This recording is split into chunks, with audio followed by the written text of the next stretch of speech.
Naghahanap ba kayo ng staycation pero budget-friendly lang with complimentary breakfast pa? I got you, mga mare. View pa nga lang dito, talaga namang marerelax ka na. Makakalanghap na kayo ng sariwang hangin dito sa Lake Farm de la Mar. Ito nga pala ay located lang sa Pantabangan, Nueva Ecija. Dito na pala kami nag-overnight sa kanilang cabin at ito nga yung Casita de Emmanuel. Ito nga pala yung cabin nila na without kitchen. Noong nag-book kasi yung kaibigan ko, ito na lang din daw yung available. Ang linis nga din pala dito, tapos may heater na nga din pala yung shower nila.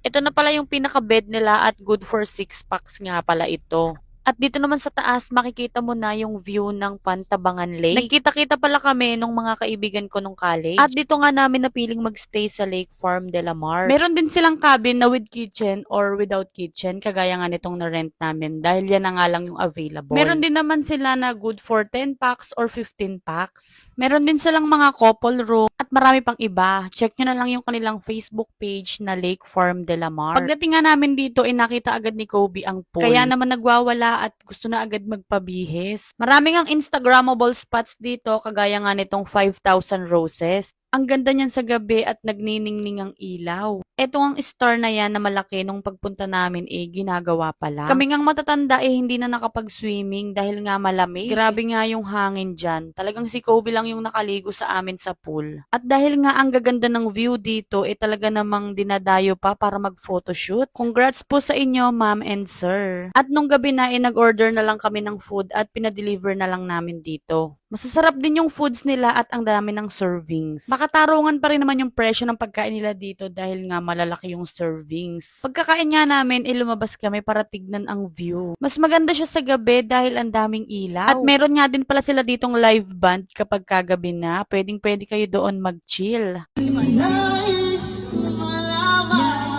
Okay, fast forward, kinabukasan na pala ito. Maaga nga kaming nagising kaya naman nag-coffee muna kami. At nung bandang 8 na nagpunta na kami sa kanilang restaurant para mag-breakfast. Sila pala yung mga kaibigan ko simula pa nung college. Matagal-tagal na nga rin pala kaming magkakaibigan. Nung pagka-graduate nga namin nung college, madalang na din kaming magkita-kita. Halos once a year na nga lang. At kapag sinuswerte, twice a year naman. Sa amin ngang apat, ako pa lang ang merong baby. Pagkatapos nga namin kumain, in-enjoy muna namin ang view dito sa labas. Kaya naman kung gusto nyong mag-relax, naku, itry nyo na din dito. At pag nandito ka na nga sa Lake Farm de la Mar, 1 hour na nga lang daw, nasa Baler ka na. Kaya naman kung kakayanin pa ng oras namin, baka dumiretso pa kami ng Baler niyan. May playground nga din pala dito, kaya naman hindi maiinip ang mga chikitings. Kung na-board na sila kakaswim, ayan, pwede naman sila ditong mag-slide, at meron nga din pala sila ditong mga swing. At nung bandang 12 nga nag-check out na kami.